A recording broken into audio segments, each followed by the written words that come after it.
Welcome, ladies and gentlemen. I am your host, Ethan. And I'm Rick. And this is Roster United, a board game podcast here today. Talking about another game that we got from Gen Con, Star Trek Star Realms. And we played it, and we're used to the Star Realms, franchise here. And obviously, that's a game that's been already out for a couple of years.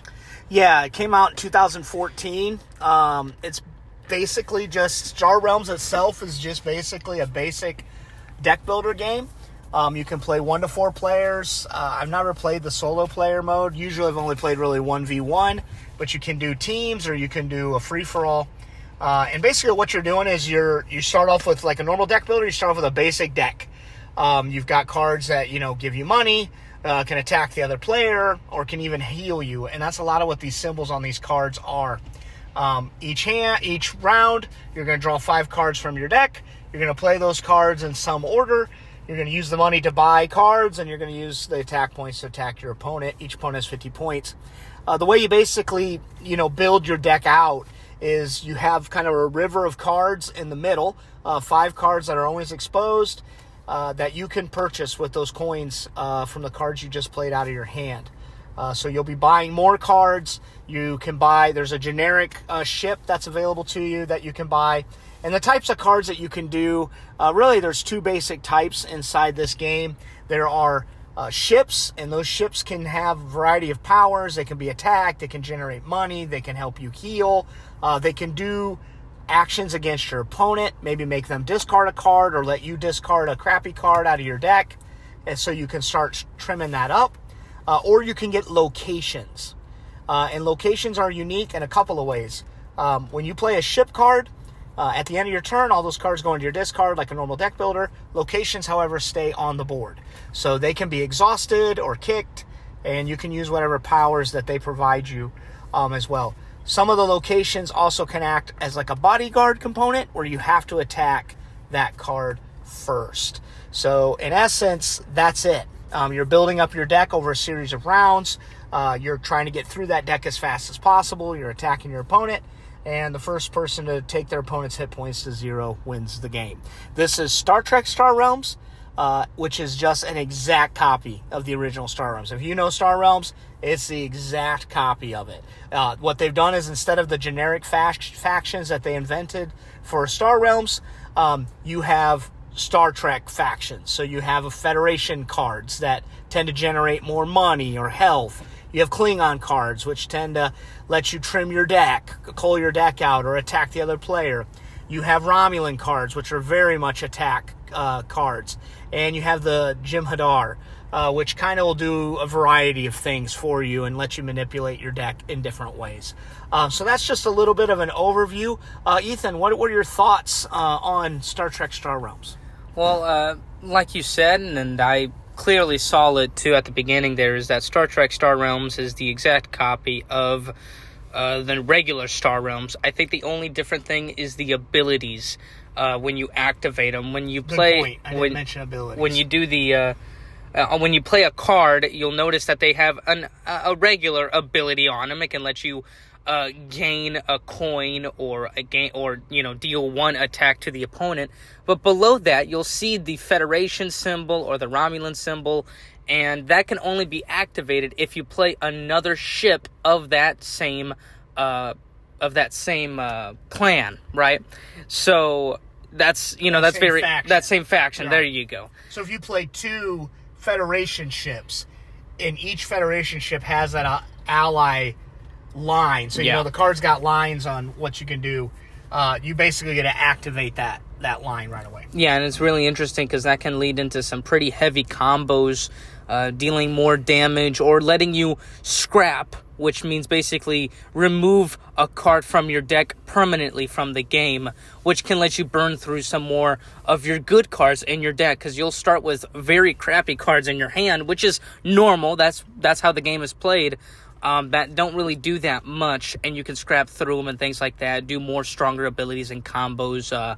We played a game, right, that last round, we both had some really neat combos there that really knocked us down on our hit points, so it was really fun, personally for me, to try to do that, and you feel it too throughout the game. Although the game is shorter, you still feel like, hey, I can still, get this one awesome combo in. And when you do it successfully, it's a really satisfying moment. I really enjoy it. Star Realms, I'm a huge fan of it. I'm a huge fan of Star Trek as well. So the combination of that is pretty neat. But again, it is the exact same copy of the game. So I guess you're paying for another version of just Star Trek. So, yeah. Yeah, and I want to kind of get into that a little bit, because one thing that Star Realms, I think, does so well is what you mentioned, is it does a nice job of ramping up. You kind of feel at the beginning you're not getting much, but you're also not getting attacked much either. Like, it's hard for someone to just run roughshod over you. That you both need a little bit of time, but the game doesn't stay too long, because eventually, you do kind of ramp up and you start hitting each other pretty big. I mean, pretty quickly. And I've always found that Star Realms does a pretty good job, if both players are equal, to keeping it tight. I mean, our last game you won, but the next round I would have won. We were that tight against each other. So, I think it does a good job of maintaining that balance. I do know if we played it a little bit more, and it had been a while since we'd played Star Realms, I know if we played a little bit more, there's ways to extend that a little bit, doing better with bodyguard cards. So one thing I'll mention there is the locations. When you play a location, some have bodyguard where you have to attack them. You can't attack your opponent. To get rid of someone's location, though, you have to do all the damage on the location in that turn. So none of the damage carries over. So if I have a location with 5 hit points and Ethan does 4 hit points on me, and that's all he can do, I wipe those 4 off. It's like it gets repaired before the next attack happens. So that's pretty cool. But I do want to talk about the Star Trek theme here. As Ethan mentioned, I'm a big Star Trek fan too. We're big Star Trek fans at home. We were excited about this. We have Star Realms. It's a nice box. We have the original version. It comes in just like a card deck card box. It fits real nice and concise. The cards are decent, but it's generic factions. They do a really good job of marrying the factions to what they do. So in Star Realms, you have the same colors. You got blue, green, red, purple. And these, they marry those. So again, in Star Realms, the blue faction is the one that heals and gives you money. And money's used to build new stuff. So it's like exploration and things. In that case, it's very cool because the Federation does that. They're more exploring, and they're not so much attack. It's more defense and healing. In this game, the red cards that attack are the Klingon cards, and they help you cull your deck and things. But the theme is nice. The theme is good that way. But there's 2 pieces to this that kill it from being the ultimate thing. Because when we heard this, at least when I heard it, I was like, man, Star Trek, Star Realms, that's like a match made in heaven, baby. That's like peanut butter and jelly. Mm-hmm. That's like banana pudding in my mouth. Just 2 things that should go together all the time. Yeah. And the problem is this, and this is the same problem with Star Realms. 1, when you're building your deck, unless you really are trying to go all in, which is almost impossible, you are mixing cards from these factions. That's where you lose your connection to Star Trek. So you're not building a Federation deck. You're not building a Romulan deck unless you just try to do that, but it doesn't give you a balanced deck. You have cards from the Federation. You have cards from Romulan. You have cards from the Klingons. So you have this mix match. And I'm playing against Ethan, who has cards from the Federation and locations from Romulans. So it's kind of like I'm not a faction in Star Trek that I'm just, owning, and I've got to leverage that faction, right? I'm not saying you can't do that, but I think that does lose a disconnect. What do you think of that? No, I think you're right, and a great example of that, doing it the right way, is the Star Wars deck building game. You'll have cards just like in Star Realms in the middle, but you can only buy, if you're the Rebels, you can only buy the Rebel cards. If you're the Imperials, you can only buy the Imperial cards, and that makes the game fun and difficult in trying to get the cards. They're very strategic there.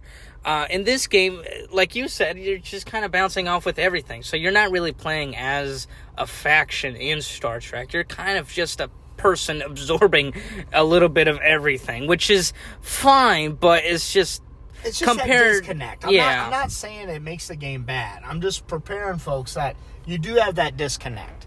And The difference is that, and to be honest, to be clear, in my opinion, the Star Wars game from Fantasy Flight that we're talking about, that it's a ripoff of, not a ripoff, it is a copy of Star Wars. It's the same system, game, except it's a what little you said. different. They limit that Rebels can only do Rebels. Now, you can destroy Imperial cards if you're Rebels so that the Imperial player can't buy them if you want. And capture those cards sometimes as well, like a hero, like a Chewbacca or something like that in the middle. They use the theme actually wise there, and I love that. And for Star Realms, Star Trek, right, again, it's just Star Realms. It's Star Realms, and they just put all the cards as Star Trek ships and things and stations, which is fine, but compared to how Star Wars did it, that would, it doesn't really compare for me, of how great they kind of use that theme and just the way they play. And they tried to add the ally points to make that more, right? So if I have more Federation cards, I get more boost. And the combination of that was really neat as well. You do feel great and satisfied. But again, and I do like Star Wars Deck Builder, but I'm not going to necessarily say I think Star Wars Deck Builder is better than this for me. Thematically, yes. But there's also limitations to that game that we can talk about in another episode that we don't have here. The other thing I think that does for Star Wars Deck Builder versus this Star Trek Star Realms is Star Wars Deck Builder can't really have any room for expansions unless you're going to expand each faction. The way they had to expand it was to add another box with 2 more factions. That you have the old Republic, right, against the the droid armies, right, the separatists. Right? There you go. So what's the problem there? Well, now I'm fighting, maybe if I want variability, I'm fighting the Imperials with Darth Vader against the old Republic with Anakin Skywalker. So that loses some theme too. But the other piece, and this is probably the biggest negative I have for this game. Yeah. And I know it's your biggest negative. Do you want to say it or do you want me to? You can say it. That's fine. The art is god-awful. The worst art almost I've ever seen in a decently produced game I ever seen. The cards are fantastic. The chits, although I think they should have just given you a health dial versus all these chits, are fantastic. Good quality cardboard. Great quality cards. They're thick. They've got the good varnish on them. Everything's perfect.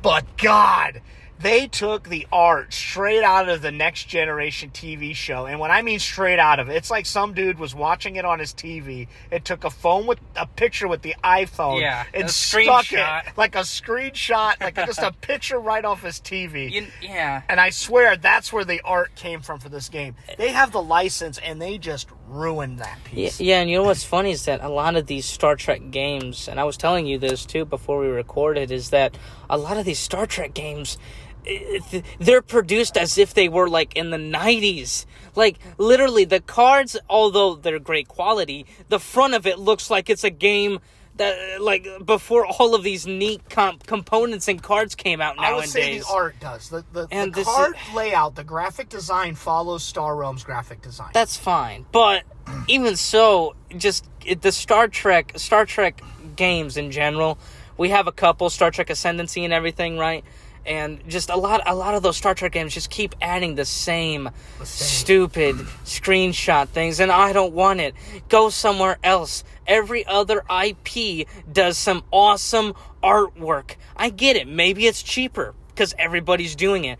But it makes the game so much better if you just do some artwork for it, please. It really ruined it for me, too. It's like, there's a ship, there's a card where you can't see the ship. You can't see the ship. You wouldn't even know the ship is there unless you really squint and the glowing from like the nacelles of the warp drives. That's it. There is a picture. Terrible. One of the locations is the Hall of Warriors on Klingon, which is like their headquarters. And that's like one of the coolest places in all of Star Trek. And the thing, you literally can't even tell who's in it. It is so bad. And to me, that dropped the game down just because of the artwork. There's a card with an artwork that the ship is blurry. It looks like blurry. It's like they captured on a really bad camera. It's like if they captured it going on work speed. In motion. Like, they didn't even bother to pause the TV. It's like they ran out of time and like, just take pictures or whatever. There's a picture literally of like the sun coming over a planet. It's like, I don't even know what episode that's in. But I'm not as bad. big against that as you are, and I understand why. I'm not as big as them I don't like it, but when it's done good, I don't mind some of the screenshots from movies or shows about, to represent something on a card. But this is literally so freaking bad. Yeah. That It's it awful. really almost, I don't want to say it ruined the game for me because I really enjoy Star Realms, but anyway, we have to bring that up. Absolutely. And just another quick point on that as well is just, on Star Realms, the artwork on Star Realms is actually good. That's the thing. And Star Realms, even when you play it on the digital format on a phone or whatever, the artwork on the cards is actually good. It's real art. It's pretty good. It's pretty good. I wouldn't say it's like whiz-bang. But it's better than but this you can tell game. what it is. Yes. It's better than Star Trek Star Realms artwork. It's awful. And it's bad. But bad. other than the artwork, you want to get to final thoughts? It's not too bad. You want to get to final thoughts? Let's get to Why don't final you go thoughts. To final thoughts. Here we go, ladies and gentlemen, the best part of the episode. High or low? Continue to Board Game Geeks, everybody who has rated the game, Star Trek Star Realms, since there hasn't been enough reviews for it, there's no number on it. But Star Realms, the real game, is rated a 7.6. The original, back in 2014. Is it for you higher than that or lower than that? Of course, mention too, this is Star Trek Star Realms. Yeah, so my thoughts on it are this. When I rate games, I rate games for what they are. And to me, a game that's like a 9 doesn't have to always be this amazing game with all these components that's 2 hours long. If it's a great party game, I understand it's a party game. And if it does something new and makes it feel right. So I rate a game for what it is. The original Star Realms, I'd probably have it as a higher than that rating just because I love what it was. It was a game in a box. I could take it to the restaurant and eat and play. When I was playing with you, when it first came out, you were a lot younger. It was simple to teach. It teaches deck building in a nice, fun way. It's sci-fi. I have to go lower on this one, though. Yeah. If you love Star Trek, you would probably appreciate the differences here enough. If you love Star Trek, the old Star Realms got re-released a few years later through a bunch of Kickstarters and expansions. It's got a million cards now. This one is just the core game. I'd probably have to go below that, somewhere in the 7 range. And the main reason, honestly, what dropped it was the art. It's so awful. It's distractingly bad. Yeah. The same great Star Realms gameplay is there. I do like, that I'm buying the Enterprise versus some generic ship. It's just a picture of that Enterprise. Looks like I bought it at a used car sale. Yeah. And it just ruins that piece of it. So I have to, unfortunately, come in under that a little bit this time. Yeah, I think I have to too. For me, I rated a 6.5 out of 10. I think it's all right. I'm a huge Star Realms fan. I love the original game. But again, this box that the core box comes in is a lot bigger. Also, again, the chits are everywhere, and they don't give you a plastic bag to put them in, which is fine, but, kind of stinks when you're opening it a little bit. Why not give us a life dial? Something. Just give us something else. Something goes up to 100 and whatever. Because, Star Realms for me is like an 8, really 8.5 it could even be. And it comes with a nice little box you could take around, like you said, really. Just those main points are really great. This box is a little bigger. And, again, the artwork is bad. And it just feels like I'm playing Star Realms with crappier artwork cards. You know what I mean? So, I don't know. I'd rather play, I think, the original version, especially since you can buy some of those other packs to add more to the game as well. But for now, I'd rather play Star Realms, not Star Trek Star Realms. But the price is decent. It's $20 as well. But you can definitely tell this is a $20 game, with just how everything is. But it's not bad. Like you said too, it teaches deck building, and it's really simple and easy to teach, and simple to play and grasp on it. So, but really, it's just everything else. It's like, okay, well, why bother? You know what I mean? So yeah, that's a 6.5. So, we think it's okay. We think it's an okay game. But tell us what you think on the comments down below. We hope you can get your hands on it, or at least play Star Realms, the original version, and have fun with that. Well, ladies and gentlemen, I hope you enjoyed today's episode. We thank you so much for listening and staying tuned while we reviewed Star Trek Star Realms. We'll see you all on the next one. I am your host, Ethan. I'm Rick. And we'll see you later. Adios.